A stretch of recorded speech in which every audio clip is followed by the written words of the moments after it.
Okay, we are down to the final white blood cell review PowerPoint. We are almost to the end. So let's kind of go over some of the highlights and do a little bit of explaining of some of the areas where explanation might be helpful. We're going to brush over some of it, but there are a couple of areas that I think might need a little bit more explanation. Okay, so these are our normal white blood cells. We have our neutrophils, which are phagocytic cells that act as first responders to infection, and that is going to be specific to bacterial infection. We have lymphocytes that can be T, B, or natural killer cells, and these play a really important role in our adaptive immunity. Then we have monocytes, which are phagocytic cells that move into the tissues and become macrophages.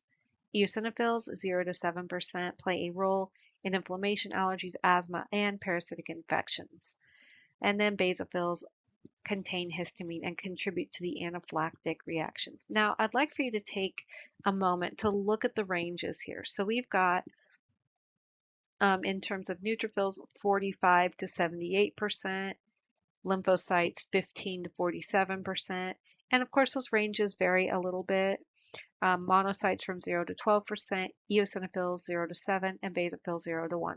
Those are the normal relative values that we should see in our peripheral blood.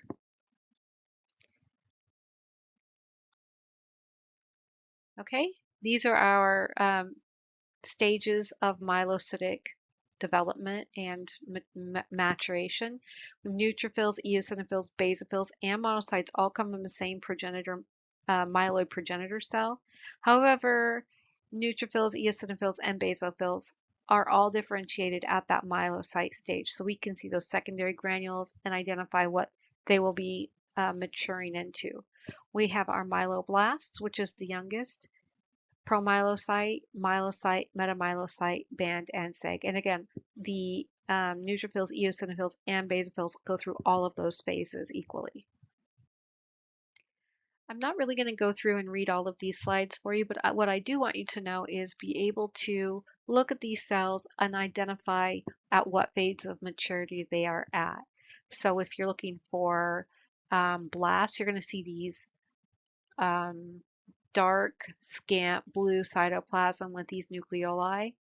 If you go to your promyelocyte, you might be looking for those primary azurophilic granules. And then as you go into your myelocyte phase, you're going to see the presence of secondary granules and the loss of those primary granules, etc. So go through these different phases of development and familiarize yourself with them a little bit more.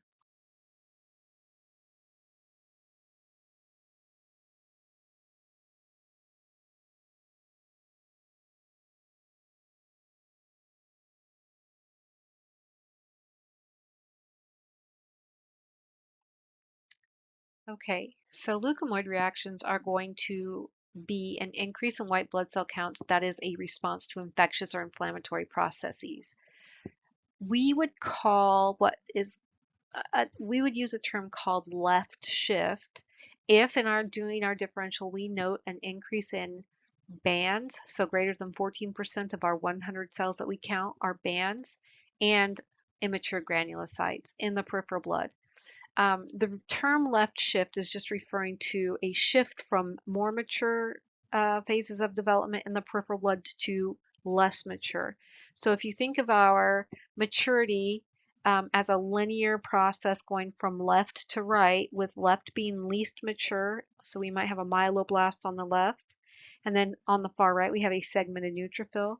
So starting from the right and working our way back through those different phases of immaturity, that's really what we're referring to in terms of a left shift. So we're moving to the band phase, or maybe the metamyelocyte phase, or maybe the myelocyte phase, and we're going to see a combination of those less mature cells in circulation of the peripheral blood and greater than 14%.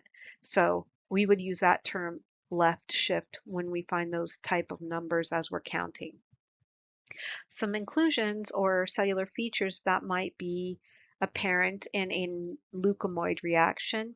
Perhaps neutrophil inclusions would include toxic granulation, so that dark granularity. Dolly bodies, those light blue inclusions, and vacuolated polys.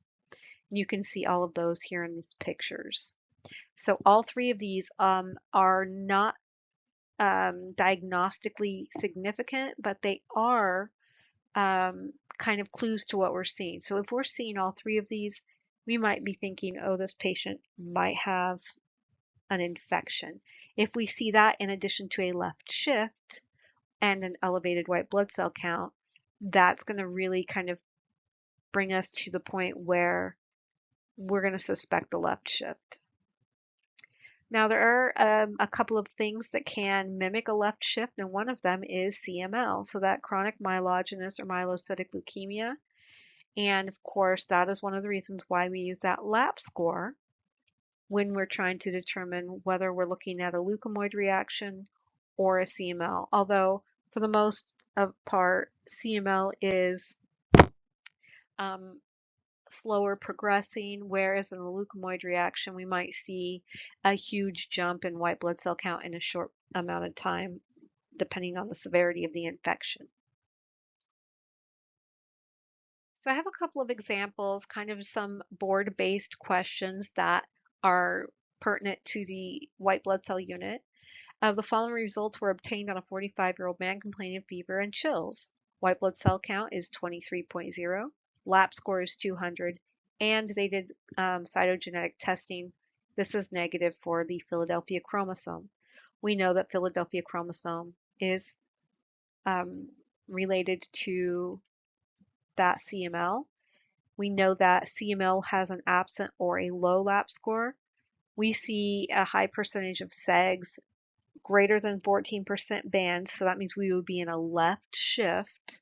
We're also seeing metamyelocytes and myelocytes, so other forms of immaturity with regard to your granulocytes, 11% lymphs, and then 3% monos. So we also see toxic granulation, Dolly bodies, and vacuolated polys. This would be consistent with a neutrophilic leukemoid reaction. All of those things are pointing in this direction. We know it's not CML because the LAP score is high. Remember, a normal LAP score is 20 to 100. This is far above 100. We do see that left shift, and we see immaturity. So the body is pumping out white blood cells to fight infection. I'd be interested to see what tomorrow's white blood cell count is if this patient goes untreated. I guarantee you it's probably going to go through the roof, and it'll triple or quadruple overnight. All right, the term left shift refers to, well, not a microscope adjustment. Immature cell forms in the peripheral blood could be a trend on the Levy-Jennings chart or a calibration adjustment on an instrument. It's definitely going to be an immature cell form. Remember, greater than 14% of bands and less mature is considered a left shift. In normal adult bone marrow, the most common granulocyte is, what do you guys think? Well, probably not basophils because they're usually one of the smaller percentages of cells we have. Myeloblasts, that blast phase only lasts for about 12 hours. Eosinophils are not super abundant, generally speaking, unless you have some kind of parasitic infection or something. Metamyelocyte. So metamyelocyte is just a young neutrophil. Neutrophils are the most abundant white cells in our bone marrow, and the metamyelocyte phase lasts a little bit longer than the other phases as it goes through its final maturation process into its band phase and then out into peripheral blood. So the metamyelocyte is more abundant than all of the others. All right, which cells are involved in immediate hypersensitivity reactions? Well, have you ever had to take an antihistamine for allergies? Welcome to the basophil reaction, the basophilic reaction. These basophils have heavy, dense granules full of histamine, and when someone comes across an allergen, they release all of their histamine from their granules, and that can cause a hypersensitivity or an anaphylactic response. So we definitely don't want that to happen. Okay, so let's talk a little bit about absolute versus relative leukocyte count. Now, every cell population has a normal relative leukocyte count. So neutrophils have a normal absolute count, lymphocytes have a normal absolute count, and I don't expect you guys to know those. If I wanted you, if I wanted you to have those, I would give them to you. But I do want you to be able to calculate the absolute. Um, the absolute cell count is just basically going to give us a cold hard number of exactly how many cells are in that volume of blood or microliter. Um, we calculate the absolute by taking the total number of white blood cells and the percentage of that cell population, and that will give us, for example, an absolute neutrophil count if we're talking about neutrophils. If we want to talk about relative leukocyte counts, there is a normal percentage range, we call them relative percent ranges, of the leukocytes, each type. If you go to the first or second PowerPoint page on this PowerPoint, you will see relative ranges associated. So I think, for example, like a normal relative percent for lymphocytes is 15 to 40% or 15 to 47%. In the case where we have an absolute that exceeds what is normal, so for example, I know that a lymphocyte, absolute lymphocyte for an adult is about 1 to 4,500 cells per milliliter. And if we get our absolute that as above like 4.5 times 10 to the third, we would then be in an absolute lymphocytosis. And in addition to that, if the patient also exceeds the normal relative percentage of lymphocytes, so remember our normal relative range is 15 to 47, they can also have a relative lymphocytosis. So they could have a relative and an absolute at the same time because they have exceeded, number one, the normal absolute count, and number two, the normal percentage or proportion of white blood cell population in comparison to the other white blood cells, if that makes any sense. Kind of hard to put into words sometimes. My brain understands it, but my mouth doesn't want to speak it. Again, if you have any other questions, feel free to email me or ask me. Just remember the absolute is based on the number of total cells of that population in 1 microliter of blood, and the relative is a percentage or a range of expected percentage or proportion in comparison to the other total numbers of white blood cells in that sample. So absolute's always going to be a number, relative's always going to be a percent.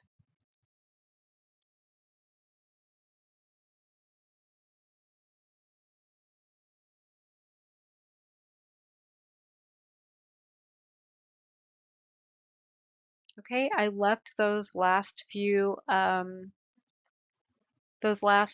kind of case studies for you to look at, and at the end I will go through them again, or you can email me, text me, whatever. So let's talk about neutropenia. So this is going to be an association with our non-malignant white blood cell disorders. We've got a few things. Neutropenia, again, is going to be a decrease in that absolute neutrophil count. So this would be an absolute neutropenia. Patients are more susceptible to bacterial infections because of that decreased neutrophil count. We often see an increase in monos and lymphs because, again, we're trying to compensate. Shidai-Kagashi syndrome, this is a disorder of the granules. So we are going to have giant lysosomal granules in white blood cells and platelets. We will also have a decreased neutrophil count, so neutropenia will be present, and dysfunctional phagocytosis because those giant lysosomal granules are dysfunctional in the way that they don't work in the way that the neutrophil needs it to. They're also going to have depressed chemotaxis and delayed degranulation early in childhood from infection. So they are going to have death early in childhood. Chronic granulomatous disease is a failure to activate that respiratory burst due to cytochrome B deficiency. Now, I wish there was an easier way to help you remember these. I always just remember Shidaic Higashi is a lysosomal granule disorder, because giant and Shidaic kind of sort of sound the same. Not really. I mean, there's really no good way that I've come up with to memorize these very well. With chronic granulomatous disease, I always just think of like, well, chronic starts with C and B is before C. So I don't know if that helps, but that kind of might be a little trick. We're also going to see granulomas in the skin. And I always think of, this is going to sound weird, and please don't think I'm a terrible person, but my grandma used to have this like age spot on her wrist. And so whenever I think of a granuloma, which of course my grandmother did not have a granuloma, it was just an age spot, but it makes me think of grandma, and granuloma kind of sounds like gran. So anyway, I'm sure that probably doesn't help you, but again, try to use those connections that you can use by association to help you remember some of these terms and put it into your long-term memory. Okay, so Alder Riley is going to be those precipitated mucopolysaccharides that are found in Hunter's and Hurler's syndrome. They are very prominent dark staining coarse granules, and they resemble toxic granulation. But they are permanent and a morphological characteristic rather than a transient characteristic that we see in toxic granulation, where the toxic granulation recedes after the infection has dissipated.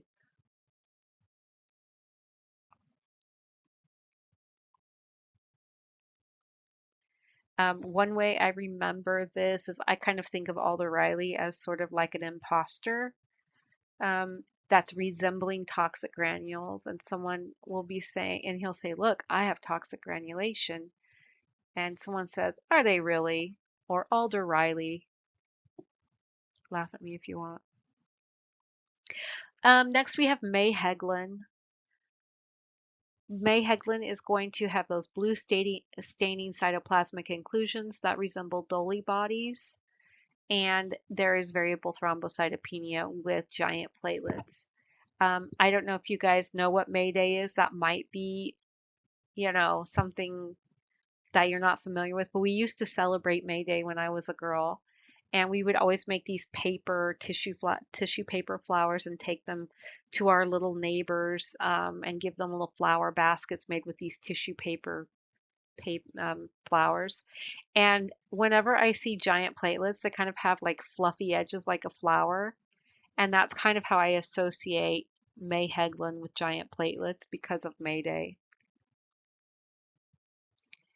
Myeloperoxidase deficiency, so absent myeloperoxidase in neutrophils and monocytes, it's usually a benign condition. Although myeloperoxidase is one of the important enzymes that we find in our primary granules, it isn't the only one. And so our body does a pretty good job of compensating without the use of myeloperoxidase.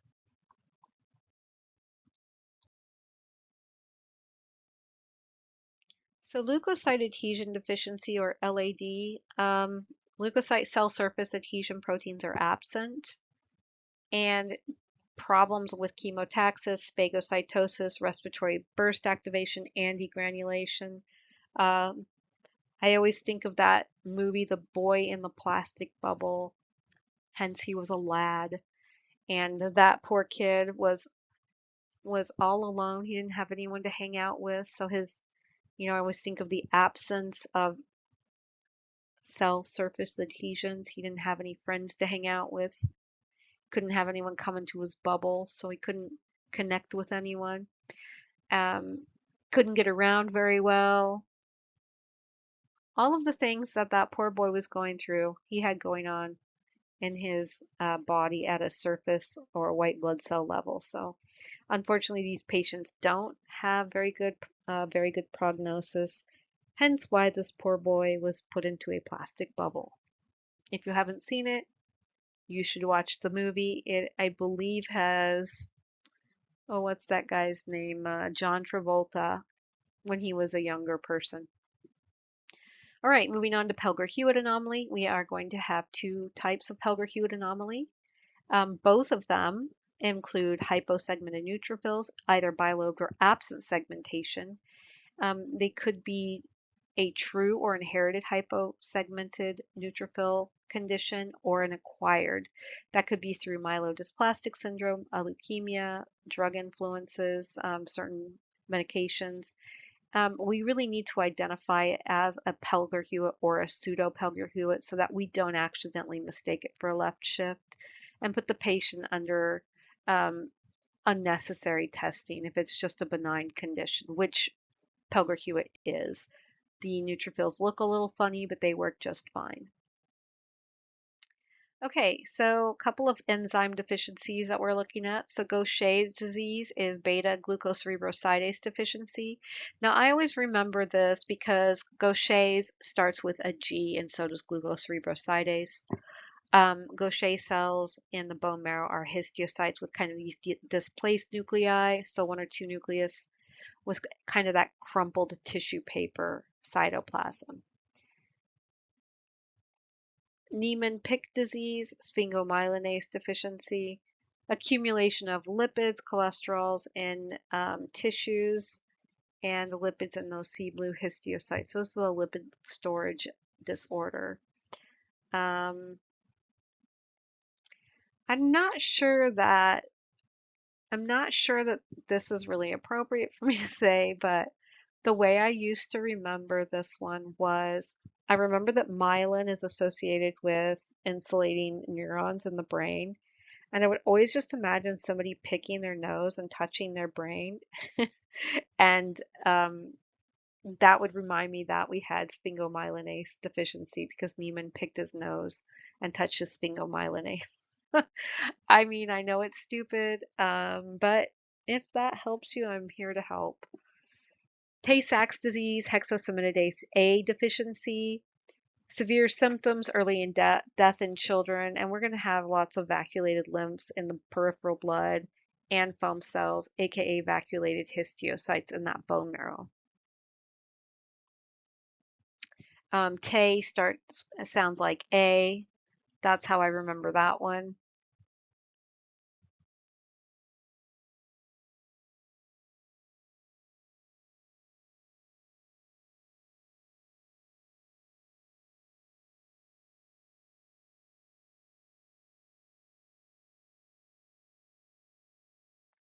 Okay, I feel like we've really kind of talked a lot about how to categorize leukemias.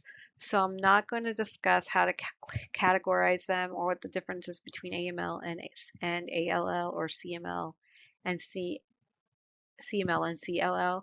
Or the basics is we have acute, we have chronic, we have lymphocytic, we have myelocytic. And so at that point, when we get to our AMLs, it gets a little nuts because we have different myeloid and myeloid cell populations, and they can have an influence over the classification of AML that you have. So one of the things we use are these cytochemical stains. A wise idea, if you have access to it, is TDT stains. We know they stain only lymphocytes. So if there's any granulocyte or myeloid involvement, they will not stain. That would be one place to start. The other would be myeloperoxidase and Sudan black B because it stains both granulocytes and it weakly stains monocytes, but it does not stain lymphocytes. So those three at the top are really going to be helpful. Now, when it comes down to the specific esterase or the non-specific esterase, the specific esterase or the NASD only stains granulocytes. And the non-specific esterase will stain monos, megakaryocytes, and T cell lymphocytes. So that would be a really important one if we were looking at like an AML like M7 that is associated with megakaryocytes. So that one would be really important. We utilize that trap stain in hairy cell leukemia because the hairy cell leukemia is resistant to the tartrate in that trap stain. And then our PAS is positive in ALL and AML6. And this is why if you were questioning whether something was an AML6, you could use PAS to see if it stains positive, because it will only stain positive in the acute lymphocytic leukemia and in AML only category M6. Cytochemical stains are used to differentiate between acute leukemias. We do not use cytochemical stains in chronic leukemias. The only stains we use in chronic leukemias is that lap stain to identify between a CML and a leukemoid reaction. But if we are looking at cytochemical stains, we're talking about acute leukemias. We want to know, number one, are they what cell lines are we looking at? Are they lymphocytic or myelocytic? And then number two, if they're myelocytic, are we looking at monocytic involvement and myelocytic involvement? Are we looking at eosinophilic involvement? Are we looking at erythroid involvement? Are we looking at strictly monocytes or a combination of other things? So we really want to see what kind of cell populations are involved in the disease state so that we can more easily treat it.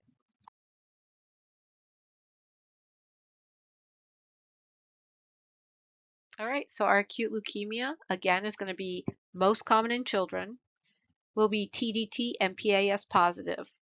Now remember, those will only stain lymphocytes with the exception of PAS, which will stain that M6 of AML. We're going to look at our classifications. Small uniform is L1, large heterozygous cell size is 2, and then prominent cytoplasmic vacuolation is going to fall under L3. Okay, acute myelocytic leukemia. We're going to be looking for things like hour rods, and if you look at the picture, you see that little hour rod. Now, hour rods can be large or they can be very small. Sometimes they're very subtle. So when you're looking at a slide or you're looking at a picture, you really need to pay attention to any inclusions you may or may not see. The AML is most common in adults, although children can get it. When using our cytochemical stains, it will be negative for TDT because remember, TDT stains only lymphocytes. And the blasts may have hour rods. And again, those are just an abnormal fusion of primary granules. And we have those classifications M0 through M7. Okay, so I'm not going to read through this entire slide, but what I want to point out are a few things. Number one, what cytochemical stains will be positive or negative with each classification? Number two, do they have any cytogenetic abnormalities? So do they have any translocations? Do they have any, other cytogenetic flags that could indicate what we're looking at? Number three, are they associated with any other disease states or conditions? For example, M3 and M5 are highly associated with disseminated intravascular coagulation, otherwise known as DIC. It is a dangerous condition for people, and sometimes it's really hard to get on top of if it's already in full blast, like full-fledged DIC. Note which of are the most common. So M2, myeloblastic with maturation, is the most common. And then we have M4, which is the second most common, and that is myelomonocytic AML. So the first one has just myeloid involvement, and the second are the granulocyte involvement. And the second, M4, the second most common, has myelocytic and monocytic cell involvement. So that's why our stain is going to have different patterns here.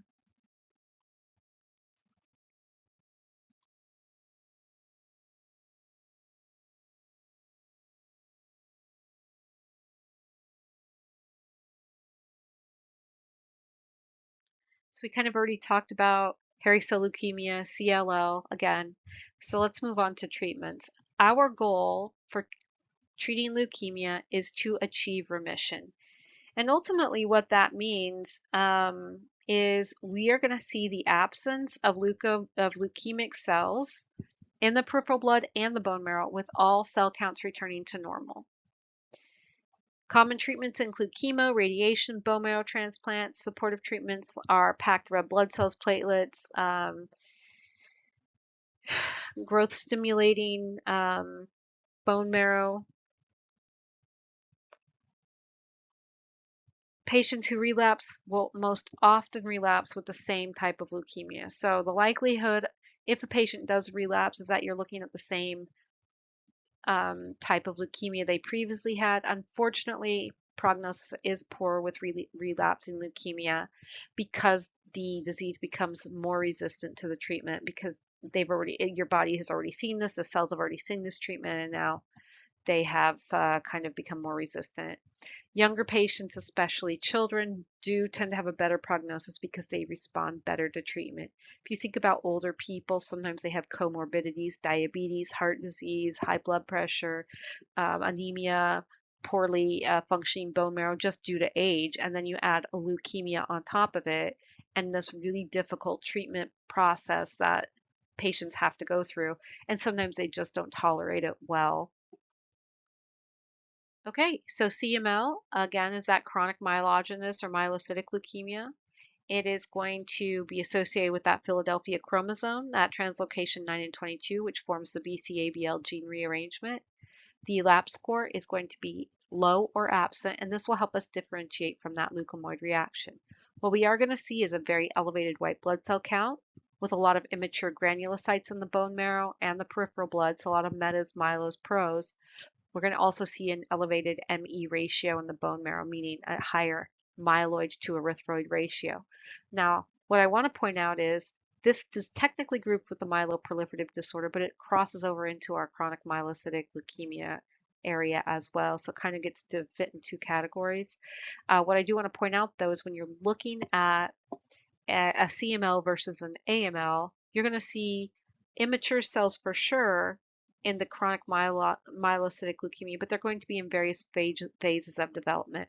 Whereas in AML, you're going to have a much higher population of blasts.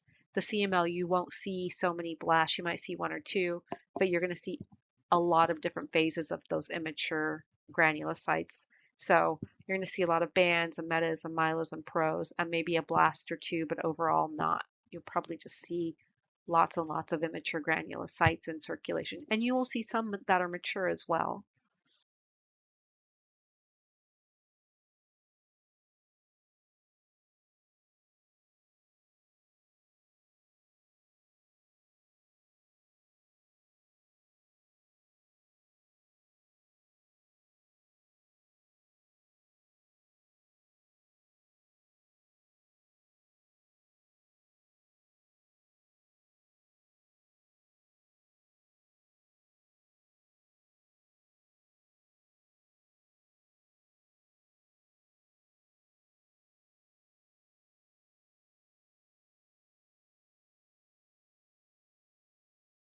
All right, go ahead and review your myeloproliferative disorders. So we've kind of talked about a few already, but be familiar with any cytogenetic abnormalities, what cell lines are affected, etc. And that flow chart that you have is going to be helpful.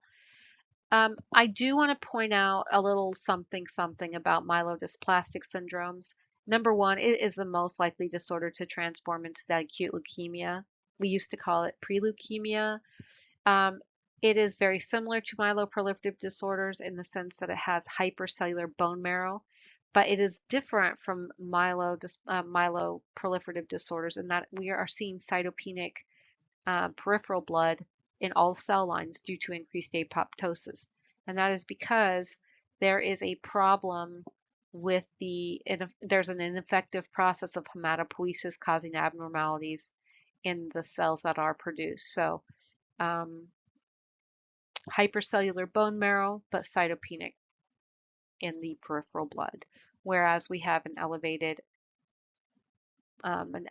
blood count an elevated count in the bone marrow and the peripheral blood in myeloproliferative disorders So like, for example, in polycythemia vera, you see an elevated red count, white count, and platelet count, but it's predominantly the red count where you see the highest amount of proliferation.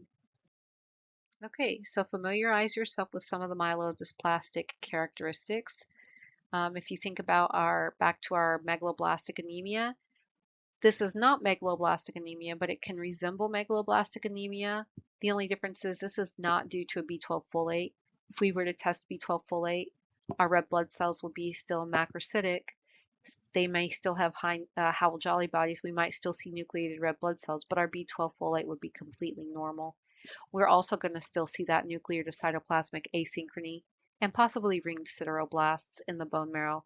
So again, not a megaloblastic anemia, but it looks like one. And then we have neutropenia with a left shift, so hypogranular, agranular neutrophils, and we could see pseudo Pelger-Hewitt. We are going to have dysgranulopoiesis, abnormal or absent primary granules, and the prosmyelos and hypogranulation overall.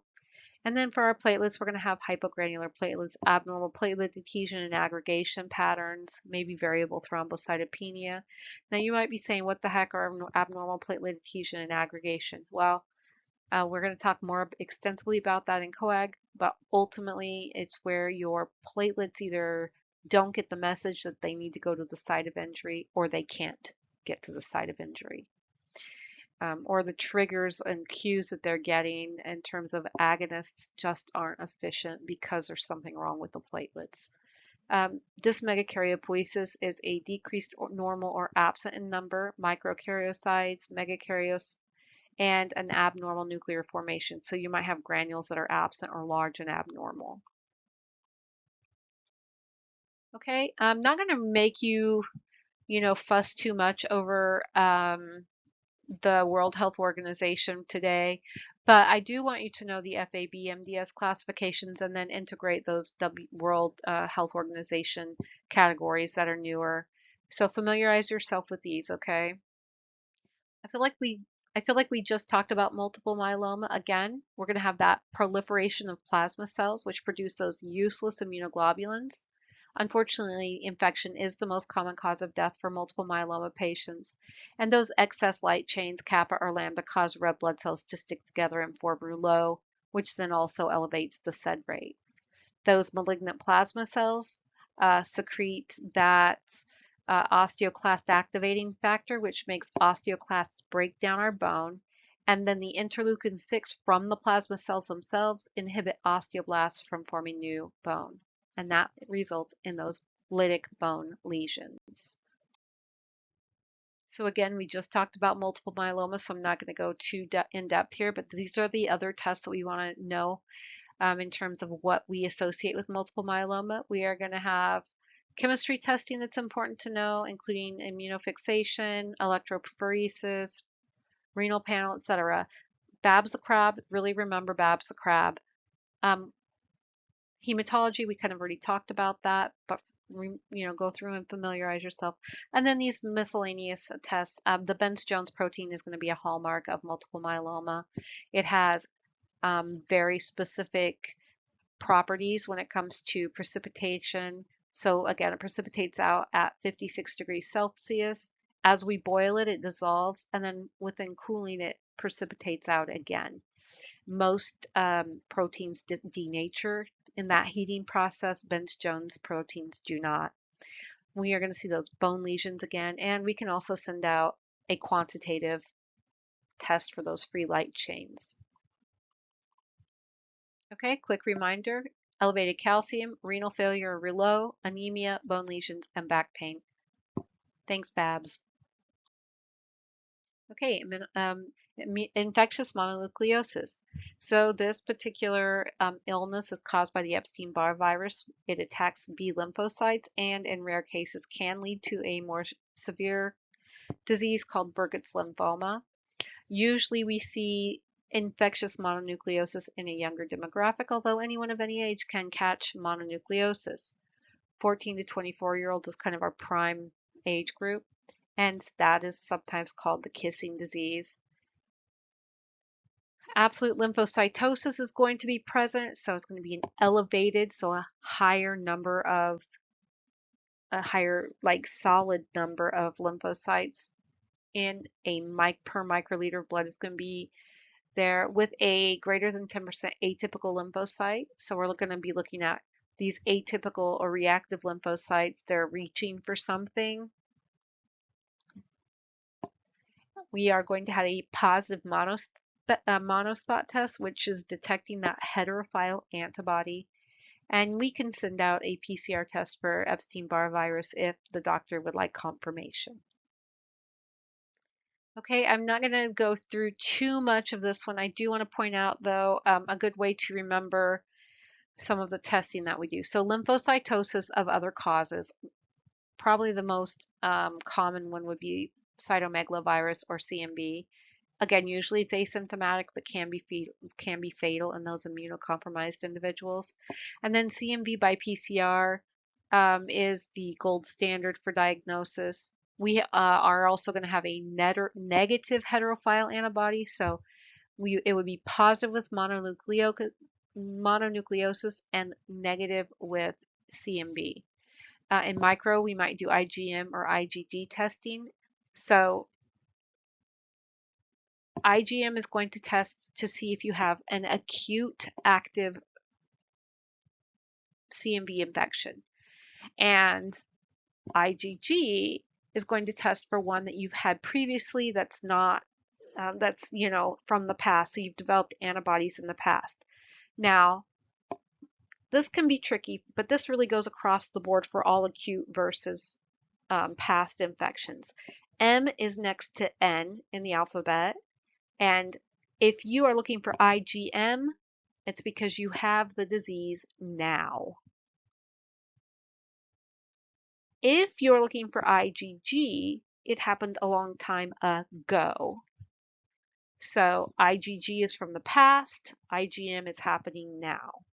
And that's how it works throughout even other viral infections. You're going to see the development of that IgM primarily first, and then IgG is going to become part of our adaptive immunity, where it recognizes it the next time we're exposed to that viral antigen.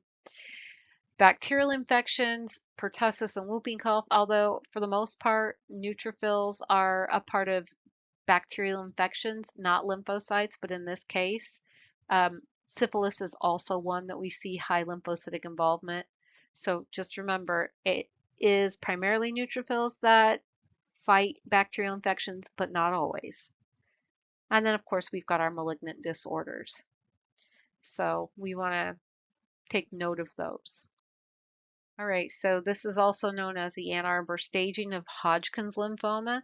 Please remember these. I'm not going to go through each one of them for you and for the sake of saving some time, but do understand if you're looking at a patient and for example, maybe the patient has one infiltrated lymph node, that would be a stage 1. If they have 2 on the same side of the diaphragm, that would be stage 2, et cetera, et cetera. So be familiar with those staging patterns.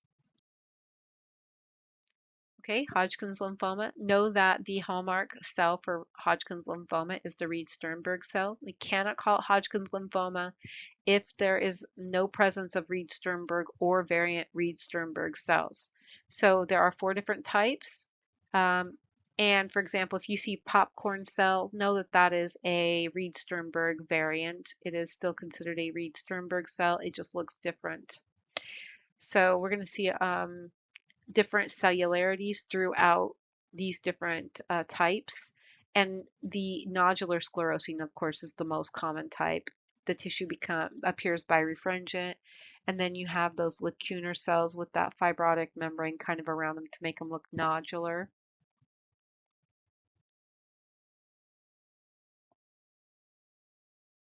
Okay, other lymphomas. So these are non-Hodgkin lymphomas. They are not associated with the Reed-Sternberg cells, so we can't call them Hodgkin's. It is more common than the Hodgkin's lymphoma, and there are a couple of different types, but they are primarily, for the majority of them, are B lymphocytes. They can be follicular or diffuse. The follicular is rare in children. It is of a B cell origin, better prognosis, and composed of small cells. And then we have diffuse B or T cells. They are higher grade, more aggressive, and rapidly fatal.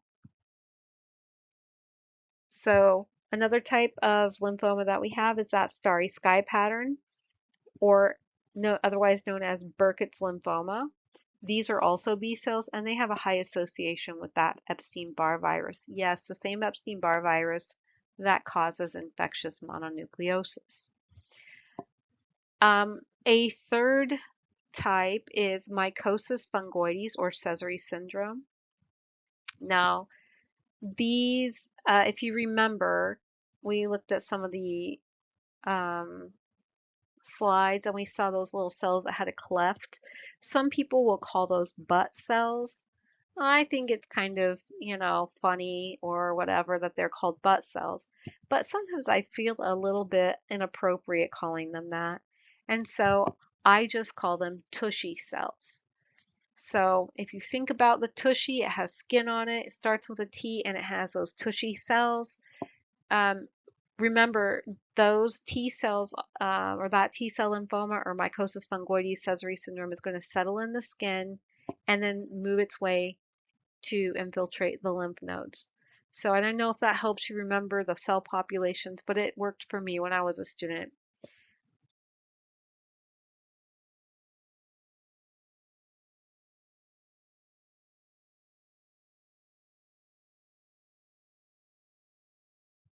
Okay, so just a couple of equations to know.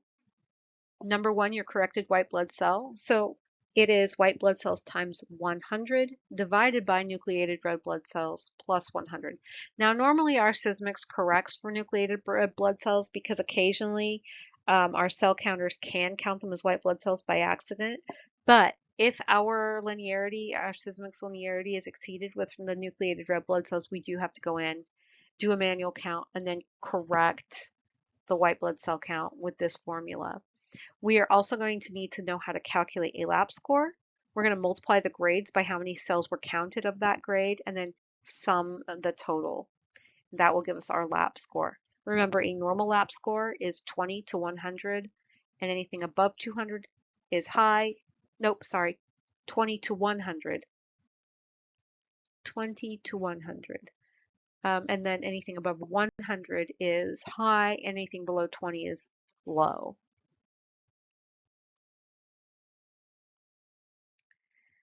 Okay, here are just a few more ways that you can practice those calculations I've put here for you. Please do them. They will be helpful to you when you get your exam. Okay, a couple of interesting things for bone marrow just to kind of recap here. Site of collection is going to be that iliac crest.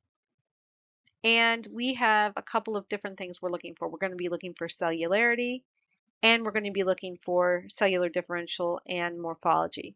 Now the aspirate is for the differential and morphology, and then that clot or biopsy is for examining the cellularity.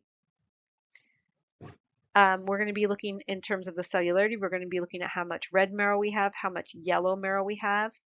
The red marrow is that hematopoietic tissue, and the yellow marrow is fat.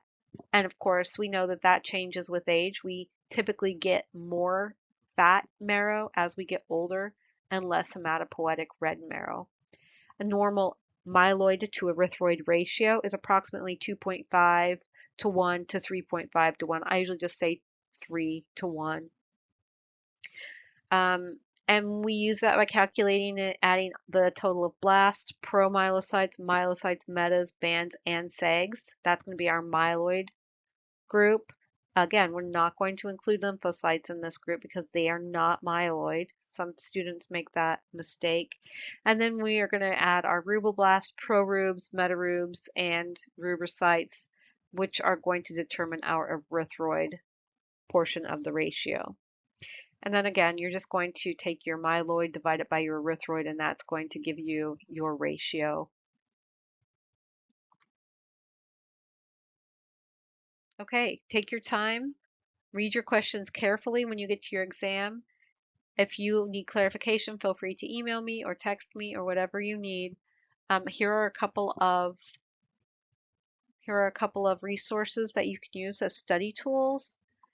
Good luck on your exam, and I wish you the best. I will see you.